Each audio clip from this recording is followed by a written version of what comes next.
As you know, the outrageous story of the death of Cedric Mills has been something we've talked about here really since the day after it was reported. Cedric Mills had the misfortune of having a problem in front of a fire station in D.C. They asked and asked and asked for help. He was ignored, and he died. And now we find out that Lieutenant Colleen Davis, the woman who was in charge that night at the fire station, the woman who has been investigated and continues to be investigated, she's going to get her retirement. She'll get her full pension here as she steps away from the job, and it looks like there's nothing that can be done to punish her. Joining us right now is the attorney for the Mills family, Karen Evans. It sounds outrageous, but did I describe what's going on here correctly?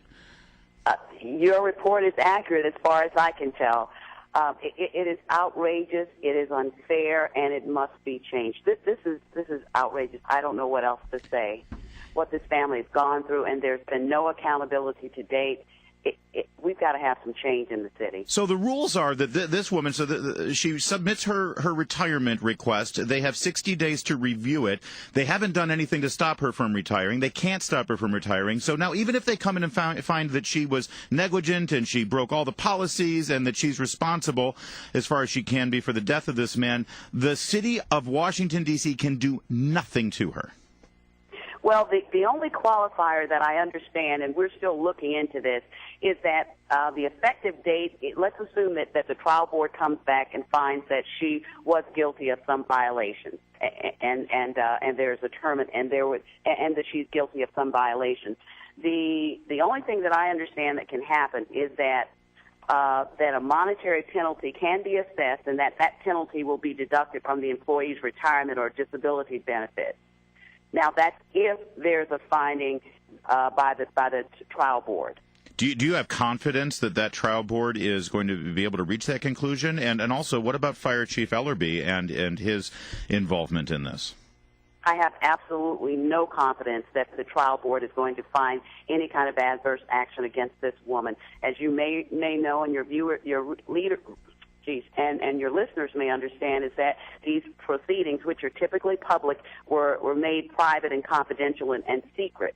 So no one really knows exactly what happened during these proceedings, but the mere fact that they closed off public hearings certainly does not give one any confidence that they're going to do the right thing. Our guest is Karen Evans. She represents the Mills family, and talk to me about the family. They have got to be so frustrated at this point. What kind of justice are they looking for? This family is devastated. It is like no one cares about what happened to Mr. Mills.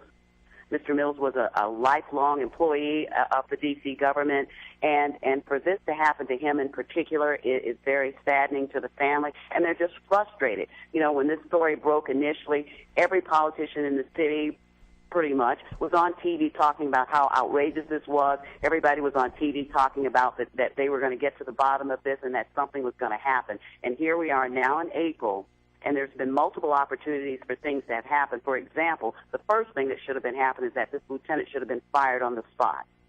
And I say that because we find out that she lied, according to Paul Quander's report, is that she lied and she derelicted her duties, which we believe caused Mr. Mills his life. She should have been terminated on the spot, and then if she had been terminated, then she would not have been able, as I understand the law, to receive these benefits. And she would have had to do other things to make sure to try to secure her future. And in your opinion, why was she not fired? Was this the bureaucracy of the city government or the district government? Was this the union protecting her? Why wasn't she fired? Great question. I have no idea. If everyone points the fingers at someone else. You know, the union points a finger at the government points a finger at the union, and all of this in urge such that the public is not safe. If you call 911, you have a right to expect that 911 is going to come and deliver medical services to you. And that's just not happening because we're dealing with politics and we're dealing with everything other than the real problem, which is the lack of adequate delivery of emergency medical services in the district. The public safety emergency. We must have some change. Yeah, I'll say. And listen, we're in the middle of a mayoral campaign right now, too. Do you think because the primary is over, you're not getting as much attention because people can't make political hay on it? Maybe. I don't know. I won't venture into that. I don't know.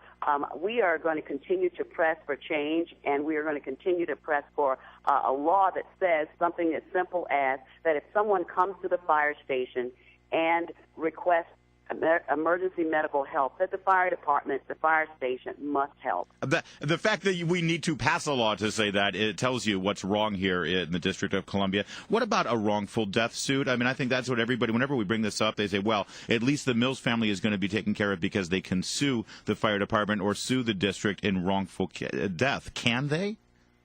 That's a tragedy. That's another tragedy. You know, there's a doctrine in D.C. that is likely going to make it very difficult, if possible at all, for the Mills family to recover any kind of monetary compensation to replace the lost income and the services that were delivered by Mr. Mills, because of this public duty doctrine. And basically what that means is that the fire department, the EMS, they don't owe any duty to an individual. Their duty is to the public at large. And so what that means is that if you call and they don't show up at all, no accountability. Nobody's going to be held responsible. If they come and they harm you in some way, but it doesn't affirmatively make you worse, no responsibility. We've discussed this issue when we've taken callers on this issue, and there's a lot of confusion there because a lot of times they say, well, this doesn't make any sense. Okay, their duty is to the public at large. Isn't Mr. Mills a member of the public at large? Isn't his family part of the public at large?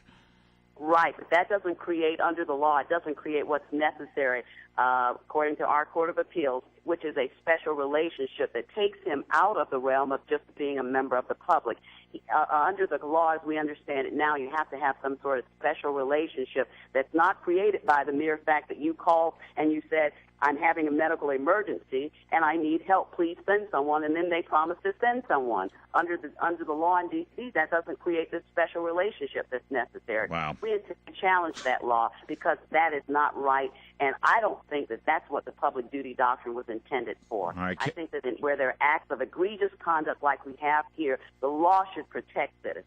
Karen Evans, again, the attorney for the Mills family in this unbelievable and horrific story about the death of Cedric Mills. At this point, what can people do to help this family out or to help move this along? People should contact their council members and express outrage and demand that we have accountability in the fire department and that we have change from the top on down. We need a change of culture. Such at this moment, you know, the fire department gets more medical calls than they do fire calls. And so we're going to have a change in attitude in the way that the delivery of emergency medical services are delivered in our city. That has to become a priority. And we've got to have a culture where people want to help. Call your council member. Demand a law that says that if you report to the fire station, that they have to help you. Yeah, I mean, you're talking about how the emergency services are delivered, or in this unbelievable, horrible case, how they weren't delivered, how they were refused. Forget about 911. This was a knock on the door of a firehouse. Karen Evans, thank you so much for joining us today, and please give the Mills family our best. Will do. Thank you for having us. 5:15 now.